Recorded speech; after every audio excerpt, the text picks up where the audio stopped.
Hey guys, you want to be a ham radio repeater owner? Hey, I think that's great. Yeah, it's not as easy as you think. Okay, we don't have to worry about things like licensing the repeater. That's covered under your license. That's easy. You can pretty much do what you want in the ham bands, but you still have a lot of hurdles that you need to jump over to get a ham repeater on the air. I'm a repeater owner. So let's get into it. There's quite a few considerations you want to be thinking about. Number one is going to be your site. Where are you going to put this thing and how much is it going to cost to have it there? So, depending on where you are and depending on maybe who you know or who you don't know is going to really factor into that. If you live in an area where you might have a tall building, maybe you can get your repeater on that building for cheap to nothing. Maybe you can get it in a church steeple, something like that, for free. That is possible. Be creative here. Maybe you can't do that. Maybe you are trying to get onto a cellular tower. That might cost you. They might want $1,000 a year. That's cheap. They might want $500 a month. They might want $1,000 a month. Who knows? I can't tell you exactly what that's going to cost. It's gonna vary depending on who owns the tower site and whatever their lease fees are. They might have some sympathy for you because you're ham radio and you're not commercial. Maybe not. That's something you're going to have to figure out. Maybe you're a fortunate ham and you live on very high ground and you can put the repeater at your own house. Then you don't have to worry about anything like that. That's awesome. That's great. And if you can do that, A1. Not everybody is that fortunate. If you start getting the idea that you want to put a repeater on the air, the first thing you want to think of, where are you going to go with it? So start looking around. Find a home before you start trying to find equipment. If you don't have a home, there's no point spending money on equipment, right?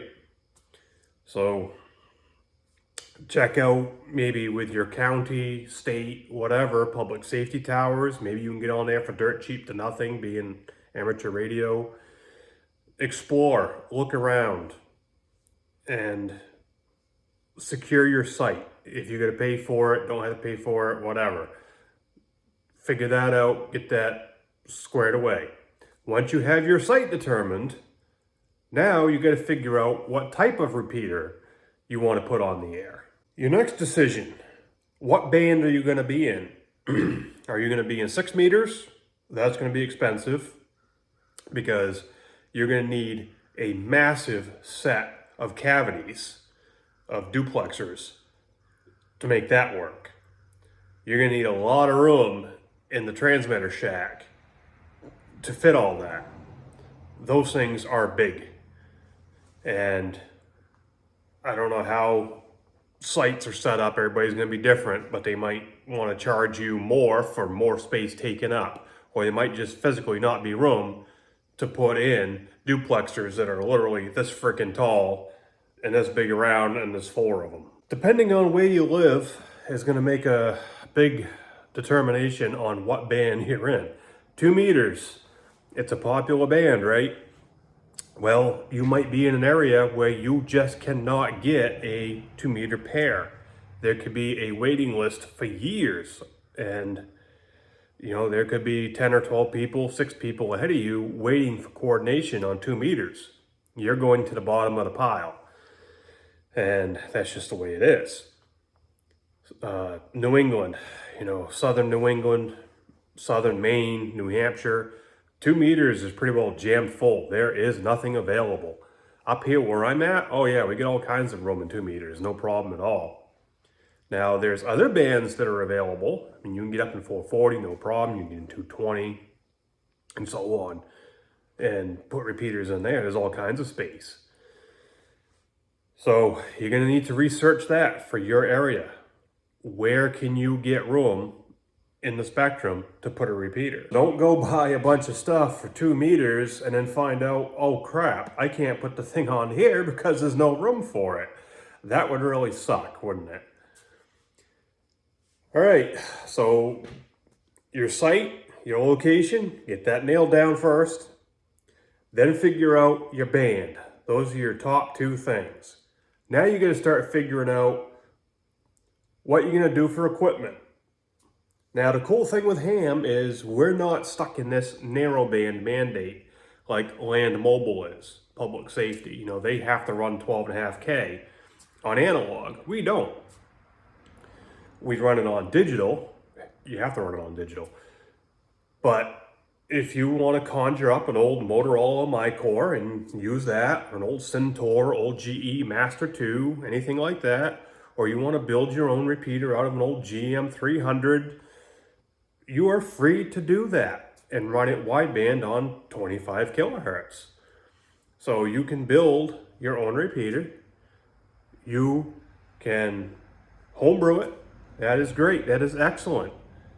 We can do that in the ham world. So homebrewing your own repeater together is a way you could save money. You don't have to go spend $2,000 or $3,000 and buy a commercial repeater. But maybe if you are on somebody else's site, they're going to require that it is a commercial repeater, nothing homebrewed together. That's different. If you're on a site where you can homebrew your own thing, you're good to go. You can save some money. Up to you. You're going to have to find a set of cans. You're going to need a duplexer.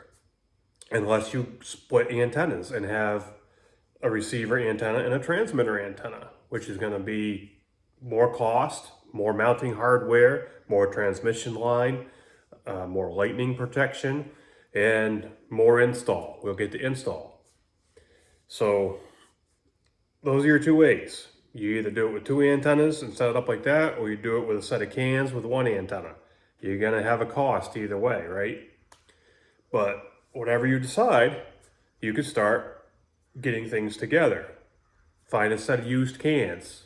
Make sure when you buy cans, they will do the frequency separation that you want. So if you're in 2 meters and you're looking at the internet and, oh, here's a set of cans and yep, they're VHF and they'll cover 144 to 165 megahertz or whatever. Look at the details. Make sure they will do a 600 kilohertz offset, okay? Because if they don't, you're not going to be able to use them in 2 meters on a standard split. Pay attention to the details. You don't want to go spend a bunch of money and get a set of cans and find out they'll only go down to 1 megahertz of separation. Yeah, that wouldn't be good, would it? So make sure you can get your 600. Start gathering up your stuff. Get it all together. You know, you can get your frequency coordination. Well, so you get your site secured. Cool. You've figured out what band you're going to be in. Cool. You've started getting equipment together. You got it all. Cool. Well, now you want to get it on the air, right? Well, now you're going to run into another problem.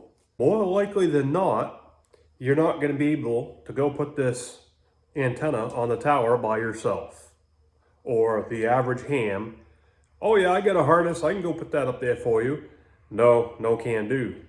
The tower owner is probably going to require anybody who touches that tower to have general liability insurance. Yep. So, now you're going to incur more expense. You're going to have to find and hire somebody to climb the tower to install your antenna and your transmission line. Tower climbers don't come at $25 to $30 an hour. You're going to be looking at upwards of $100 an hour. So you could be $500-600 just to get the climber to put the thing on the tower. Keep that in mind. And also keep in mind, if something goes wrong, the antenna breaks, something goes wrong in the transmission line, maintenance needs to be done on that, you're going to have somebody with insurance come and go up and deal with that. So this isn't as simple as just, oh, I can get a bunch of stuff together for $1,000-1,500 or something, and I've got a repeater and I can go get it on a tower and help the ham community out. Not that simple, not that easy. I wish it was. But you have to play by other people's games, right? Now, what if you want to put up a different type of repeater other than just analog? Maybe you want to do DMR, maybe you want to do Fusion, D-Star, whatever. Okay, fine. You need to get the appropriate equipment to do so. And you're going to also need to have the capability to connect that repeater to the internet. Another expense, right? You can do it. Think about all these little things. How much is your antenna going to cost? How much is your bracket going to cost? Your transmission line? How much is your install going to cost? The actual repeater, cans, if you're running cans, or 2 antennas, 2 hard lines, whatever. So all that's going to add up. You could be $4,000 easily into this setup, and that's running used equipment. On average, maybe you're going to be pushing $5 to $6 grand to get a ham radio repeater up and running. Let's head to a repeater site. Poof, here we are on the repeater site. Transmission line. We don't use coax cable. We don't use like RG213 or LMR 400 on repeaters. This is 7/8 Heliax. This don't come cheap. This one runs all the way to the top of the tower. This one here is also 7/8 and it runs up to about the 55-foot mark right now. And this big loop is enough length to make it up to about 90 feet. So that's part of this process, getting it jumped up after I get some other junk stripped off. This is what we use on repeater lines. There's different size heliaxes, like 1/2 inch is cheaper, but you're gonna have more loss, especially the higher you go in frequency. So depending on your length of run, depending on what frequency you use, depending on how much loss you're willing to suffer, depends on what size transmission line you want to get. That's all depending on you. Both lines feed in here, and then they come over. These connectors here are not cheap. Then we hit polyphasers for lightning protection. Polyphaser is over $100, but you want to have it. This is the VHF duplexer, 2-meter duplexer. So we can run one antenna for the repeater. Here's the repeaters. On the bottom we have a VHF repeater, on the top we have a UHF repeater. All this stuff adds up. That is the UHF repeater right now. And you get antenna cost, you have jumper cost, you have the standoff cost, that mountain bracket. The VHF repeater is that stick at the very top of the tower. Yeah, the hams have top position on this tower. So things are getting rearranged here. Fortunately, don't have to pay a tower climber to work on this site, so that saves money there. But still, there is expenses, and there's a couple of us who split the cost, shared expenses, do the work. What's your repeater site going to cost you and all your equipment and to get that thing on the air and keep it on the air? Can't tell you. That's going to be depending on how you set it up and where you go and what they charge you, if anything, so on and so forth. But do your own research, check it out, see if it's feasible. If there is cost, maybe you could split it, among 2 or 3 people, something like that. Maybe get a club involved, spread the expense. It's nice having a ham repeater up and running. Now, another thing to consider is it worth the expense? So let's say you are in an area where there's already 2 or 3 ham repeaters on the air covering that area, and maybe they're not used. And what's the point of putting another one up, right? If you already have stuff there that somebody else is paying for, not getting heavy usage, why go through the expense of doing another one to sit there and do nothing? Just things to consider, and that's only things you can answer for yourself. Yeah, it's great. More repeaters on the air, the better, especially if you link them up and get better coverage, more capabilities. Got questions or whatever, let me know. I'll see what I can do to help you out. Catch ya.